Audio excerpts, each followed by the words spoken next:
নমস্কার বন্ধুরা, অনেক দিন পর আবার আপনাদের সাথে কথা বলবার জন্যে আজ হাজির হয়েছি। অনেক রকম আলোচনা হচ্ছে, প্রশ্ন হচ্ছে, কথা হচ্ছে। এই সব কিছুর মধ্যে যে জিনিসটা গুলিয়ে যাচ্ছে আমার মনে হয় সেটা হচ্ছে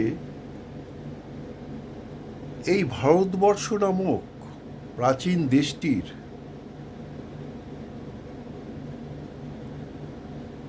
আসল পরিচয়, তার অন্তরাত্মা কোথায়, সে এখন কি অবস্থায় আছে, এটা বোধহয় জানা আমাদের আজ খুব প্রয়োজন। এ প্রসঙ্গে আমার মনে পড়ে যখন 60-এর দশকে সপ্তম অষ্টম শ্রেণীতে পড়ি, আমাদের বাংলা পাঠ্যপুস্তকে একটা প্রবন্ধ ছিল, 3-4 পাতার প্রবন্ধ। তার শিরোনাম ছিল ভারতবর্ষ, লেখক এস ওয়াজেদ আলী,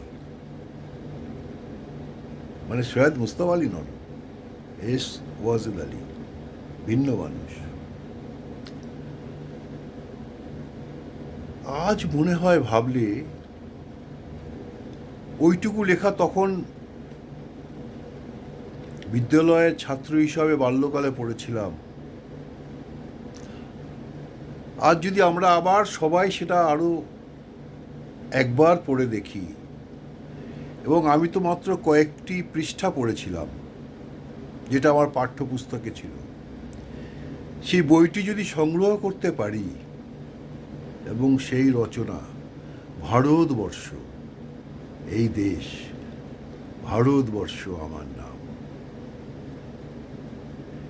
কত ভাবনা, কত ইমোশন, কত কিছুর অবদানে এই দেশ আজ কোথায় গিয়ে দাঁড়াচ্ছে। এই দেশের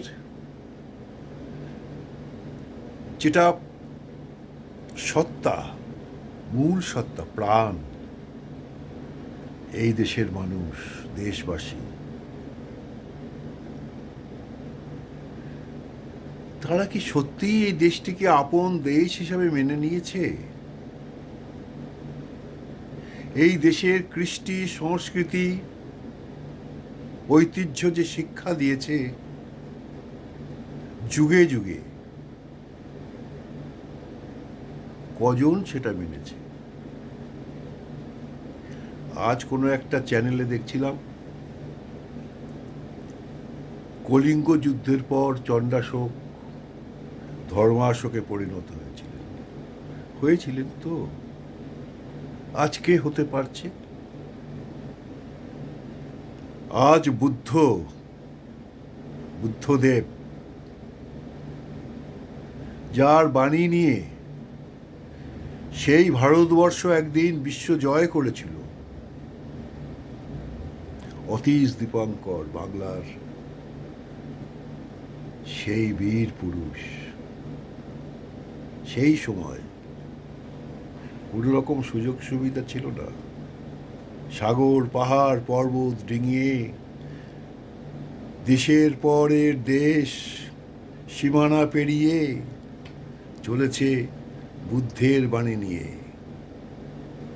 অতীশ দীপঙ্কর। সেই দেশের মানুষ, সেই ভারতবর্ষে প্রাণ মানুষ আমরা। কিভাবে আমরা নিজেদের সত্তাকে ভুলে যাই, কিভাবে আমাদের ভুলিয়ে দেয়, আমরা কেন এত পিছিয়ে যাই? আজ ওই রকম একটি রচনা কেন রচিত হয় না? আজ কিসের চর্চা চলে? যুদ্ধ, বোমা বারুদ, সৈন্য সামন্ত, লড়াই, আর এক গণতন্ত্রের নামে এক কথা নির্বাচন, সেও এক যুদ্ধ। সেখানেও গোলা বোমা বারুদের গন্ধ।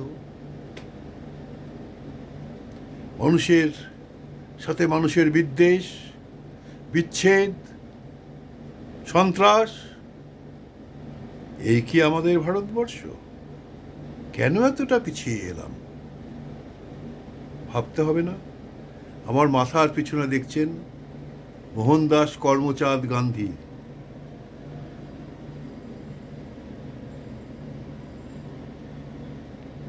একটি পেন্সিল স্কেচ। স্বাধীন ভারতবর্ষের প্রথম মানবাধিকার শহীদ, যেদিন 30শে জানুয়ারি 1948 সাল সন্ধ্যায় দিল্লির কালীবাড়ির থেকে প্রার্থনা করে বেরিয়ে আসছেন, 3টে গুলিতে বিদ্ধ হলেন। মৃত্যুর সময় বলেছিলেন, হে রাম। আজ এই নিয়েও বিতর্ক। তিনি নাকি হে রাম বলেননি, তিনি হয়তো কিছুই বলেননি। তাতে কি আসে যায়?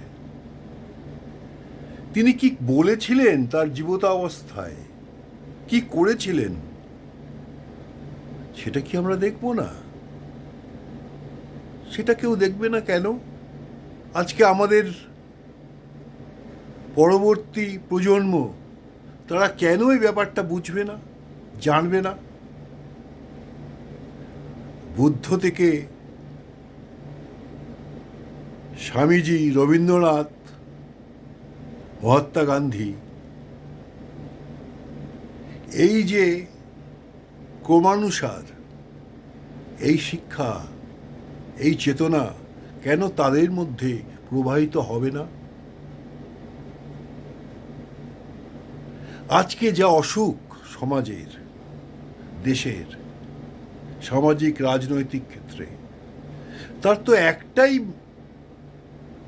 ঔষধ, এই শিক্ষা, এই চেতনা দান। আর সবাই বাজারে রাজনৈতিক দল তৈরি করে খালি নিজেদের স্বার্থ, দলের স্বার্থ, দল মানে কি? আর রাজনৈতিক দল নেই। এখন চোরদের ডাকাতদেরও দল থাকতো, এখন সেরকমই দল। একটা দল বানাও, করে লুটে পুটে খাও। সারা দেশের মধ্যে অপ্রতিরোধ্যভাবে এই জিনিস চালু হয়ে গেল কি করে, ভাবতে অবাক লাগে। ভাবতে চাই আবার কবে ধরণী হবে তরুণা, আবার কবে আসিবে ভবে স্বর্গ হতে করুণা, আবার কবে ধরণী হবে তরুণা।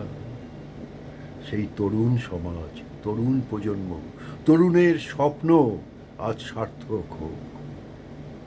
আজ এখানেই থামলাম, আবার আসবো।